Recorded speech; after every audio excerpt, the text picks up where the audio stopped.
When I was younger, elders in my family who have now passed on, they would often say to me, don't you act up in front of these white folks.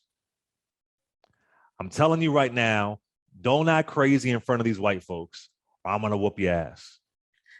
That's what I was often told by elders in my family.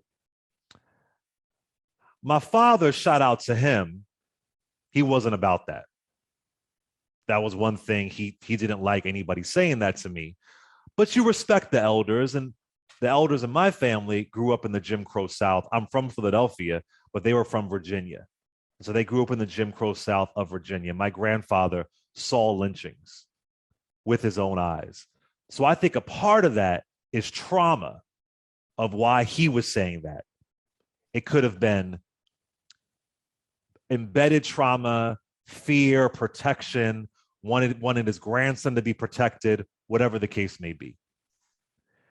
But I had hoped that we've kind of moved beyond that, right? And I used to get offended, and I said this earlier in the week. I don't like watching people hit each other. That's why I never got into Basketball Wives or whatever the case may be, or World Star Hip Hop videos. But one of the things that I never liked is I can recall when Keisha Cole's reality show came out. I forgot what it was called, but her mother was on the reality show who had a drug addiction. And people were saying, someone like that shouldn't be on television. That makes us look bad. This was a woman who had an addiction and she's now passed on. We can't look like those kind of people. And so with the slap heard around the world between Will Smith and Chris Rock, and I have said, I thought it was terrible. I thought it was unnecessary. That's just my opinion, that he was smacked on camera. I've said that. And I think there's a lot to do with celebrity and privilege and why he was able to do that. But Kareem Abdul-Jabbar, a lot of folks have sounded off on it. And Mr. Jabbar has kind of become a bit of a thinker, a critical thinker over the years, the amazing, iconic basketball player. But he wrote this. He said, quote, when Will Smith stormed onto the Oscar stage to strike Chris Rock for making a joke about his wife's short hair, he did a lot more damage than just to Rock's face. With a single blow, he advocated violence, diminished women, insulted the entertainment industry, and perpetuated stereotypes about the Black community. Interesting. He also said this: the Black community also takes a direct hit from Smith. One of the main talking points from those supporting the systemic racism in America is characterizing Blacks as more prone to violence and less able to control their emotions. Smith just gave comfort to the enemy by providing them with perfect optics they were dreaming of. Then he brings on dumb comments by people on Fox News. Black men came back from World War II and they were lynched in their uniforms. Philando Castile was gunned down. He was a teacher with a child in the back seat as we saw the life leave his eyes on Facebook Live.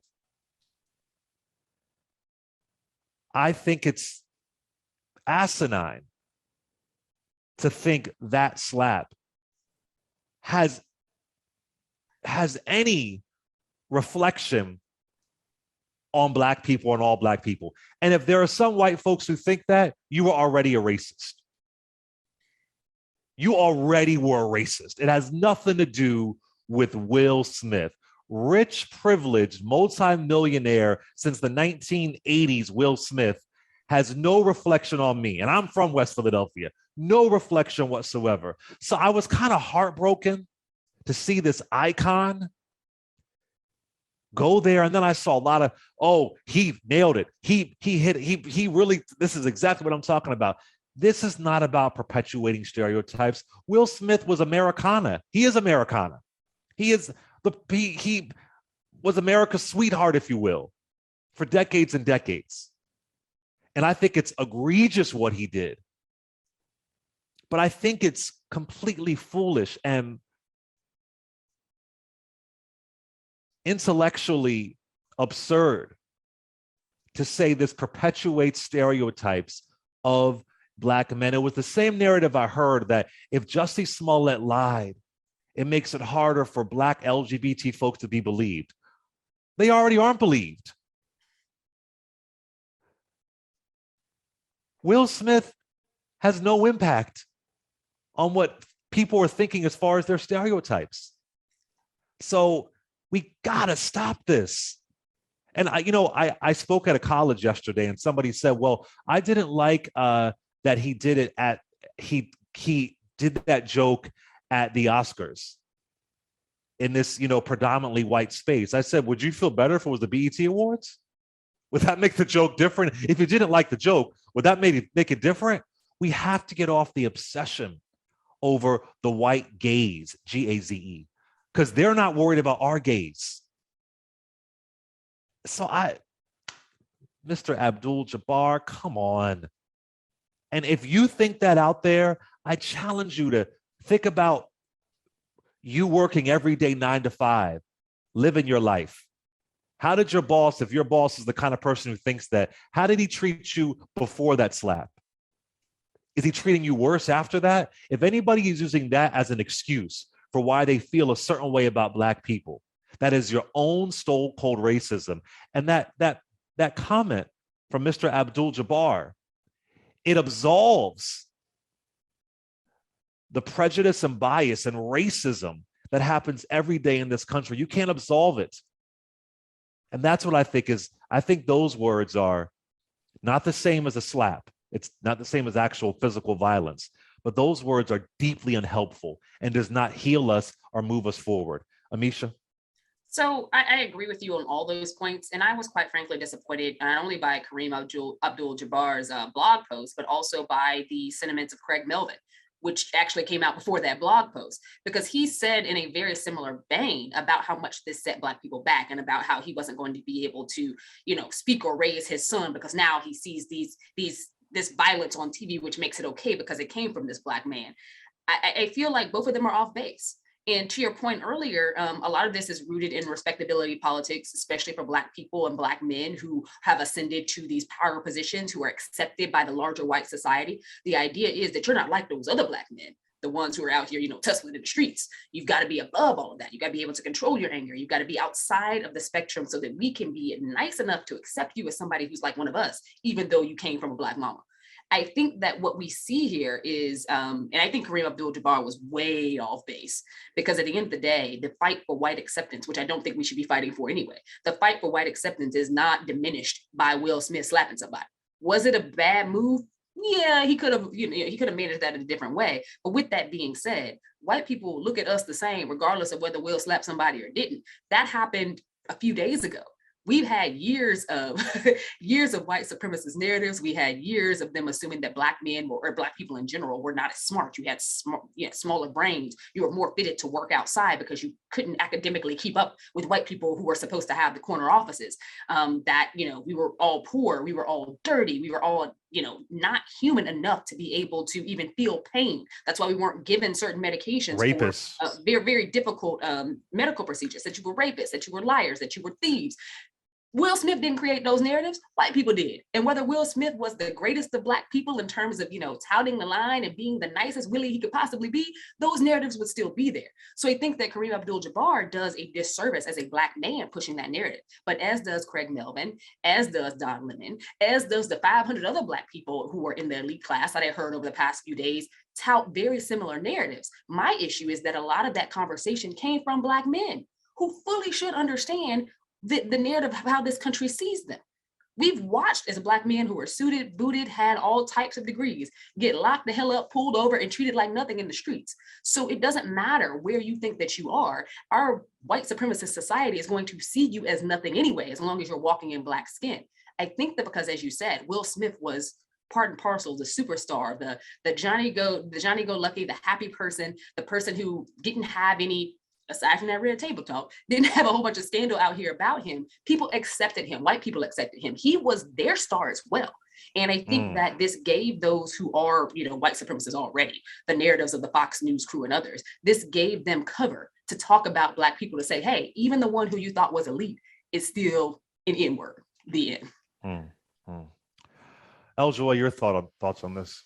I put this in his comments in the same context as I would of family members who are of the same generation and of Kareem Abdul-Jabbar. I remember as a kid, you having a similar story, Clay, of I couldn't eat watermelon and chicken in front of white people. From, and then it didn't make sense to me. Then as I got older, it really, in my militant phase, I was like, I'm a like do, whatever. I don't care what white people come, whatever. And then I thought about the context of, my 90-something-year-old grandmother or 80-something-year-old grandmother born and lived in Jim Crow, North Carolina. Right. Where that originally came from, like that generation of folks, right? And there are some very real consequences for people of certain generations for those things. It also, to Amisha's point in talking about some of the Black men who are talking about this has a reflection of all, that could be Craig Melvin and others, that just knowing just a little bit about their backgrounds and the spaces that they operate currently, it says something to me, not also about like their viewpoint on it, but like the type of space that they're in on a regular basis, that they are in a space where the reflection of what is happening or what Black people or Black men are doing outside being reflected on them as individuals in the spaces they're operating. So when somebody like Craig Melvin says that, I'm like, dang, the white people at MSNBC asking you like about all of the Black stuff, like when something happened, like, like we've been conditioned to a point, like maybe you should question the white people on that, Craig. Like of why they see you in that context, Don, like, like that you have to answer for, what happens with all of these other individuals, and it be a reflection on you. So I am disappointed in terms of the take that he had. I also understand from a context, right, that there are generations of our family members who that is their context because it was very real consequences in terms of that. And we still know that does play out. I think I've said, on this show before, like when people, say, oh, well, we had a Black woman treasurer and that didn't work out. So I guess, we're going to try, we're not going to try that again, right? Like that is still sometimes people's mindset. And the only thing I tweeted related to this topic was that, I want Black people to be individuals. I want us to be trifling, excellent, all of it, all of the range of humanity, and it not be a reflection, on all of us from that standpoint. And, if we're going to look at it through this lens, if you're going to force yourself to do that, how it makes Black men look, then why don't we see it the other way? That, wow, we have a Black man on a stage who was hit by another man and he kept his composure and he was professional and he went right into another joke. He didn't hit back. Why? That's if you're on that respectability thing, that wasn't a Black man and a white man. That was two Black men. So you have two narratives you could choose from. You have two. And the other one is there was a Black man there who was a father of two girls, and he did not hit back. Why can't we see it from that lens? And if you're not seeing it from that lens, then what exactly is wrong with you? So, but I hear you. I respect what you're saying, Eljoy. There is a certain historical context this comes from, but Kareem Abdul-Jabbar is so beloved and has a massive platform and is so respected that it feeds into a ridiculous silly narrative. And I always say this, you know. But I want to challenge you, Clay, though, because Okay. at the same time, we're saying that, you know, people have, like, for me, all of the range of emotions that people have had and opinions in terms of people that have had based upon that, like, I think is relevant, right? In terms to something that happened publicly in front of people's eyes. I didn't watch it in real time. I didn't see it till the next morning, but, you know, Right. all of it is relevant in that context. But that's his one individual take, though. You know, obviously there are lots of people who disagree with him, but there are plenty who agree with him, but there are plenty of people who don't, right? So he is one individual that has Right. this thought process or whatever. And like you mentioned, let's double down on, like, what are the other range of discussions about it, and are we putting too much into it? And again, in saying that that's, you know, having that narrative is that one narrative is dangerous when we know there are so many different other takes on this issue. I think it's extremely problematic. He said something that, you know, he was jumping ahead of his skis, in my opinion, on this, especially acknowledging that Kareem Abdul-Jabbar, even in his own family, as I do in mine, have people who have been adjacent to it, have gone through it, many people who are still in the criminal justice system. He does not talk about them in that vein. Like, does it affect Kareem Abdul-Jabbar and his, you know, outlook on life and what's happened to him and what he's been able to ascend to because he's had incarcerated people, including some of his own, you know, progeny? He does not do that, but he looks at Will Smith as somebody who, okay, well, he slapped somebody, so this is horrible for the entire Black community. I don't think that's the case. I think we buy into a white supremacist narrative when we say things like that. And it's extremely offensive coming from Black men who I feel like have had to hold tight, have had to push their emotions under the table for so long, who get frowned upon when they talk about mental health, who are expected to always stand strong, but never to actually be reactionary because of this media narrative that has existed in movies and every place else forever that shows them as nasty, brutish, beastly in all senses. The expectation that a Black man will perpetuate that in his throwing all of the negative connotations about Black men on one man, Will Smith, and one incident out of the whole conglomerate of everything that's happened throughout the course of American history when it comes to Black people, that part is disappointing. And I think to Amisha's point, Eljoy, it's also power and platform. You know, that voice, I mean, he was trending yesterday. He was trending, Mr. Abdul-Jabbar. So he has a power and a platform. He is an icon. He is literally walking Black history. He is walking Black history. So he has a certain kind of influence. So I'm okay with different opinions, but I think that his power and influence is so massive. And for me, it absolves and gives cover to people who revel in their own stereotypes, who are in the pig pen of racism. And then this perpetuates, you know, it was a strike to the Black community. I just think it's deeply, deeply unhelpful because of his power and his platform. And I'm not really hearing a counterpoint to that is as big as Mr. Abdul-Jabbar. And maybe some celebrities don't even want to get involved in it. And I haven't heard Michael Eric Dyson or Cornell or some of our thought leaders even talk about it either. But his power and platform is so huge. But let's go to a call here. Let's go to a call because folks are waiting. Let's go to, let me see here. Where are we? Who is waiting? Let's go to Hope from Florida. What's up, Hope? Oh, Clay, I just love you. Hi. I'm calling from sunny South Florida where the spring breakers are leaving finally. I can imagine. I just wanted to say in reference to Mr. Jabbar's comments, two things. These stereotypes we all know are rooted in white supremacy, full stop. And then for him to say that means, number one, he's agreeing with white supremacy. And number two, he's believing the stereotype. And that's what my issue is. When I hear stereotypes about my Black men, the first thing I do is stop and say, hold on, wait a minute. I need you to either rephrase that, think about what you said, say it out loud again, because you're sounding a little racist. And so I was really saddened by his comments because he is such a powerful figure in our community. And for him to say it made me question what he really thinks about his own Black brothers. That's all I have to say. I was just upset. And I hear you. And I want to be clear. I'm not saying and I said it before, I think what Will Smith did was egregious. I think it was uncalled for. But I I don't think that's the right narrative. That it makes it harder for us. What makes it harder for us? Wage discrimination.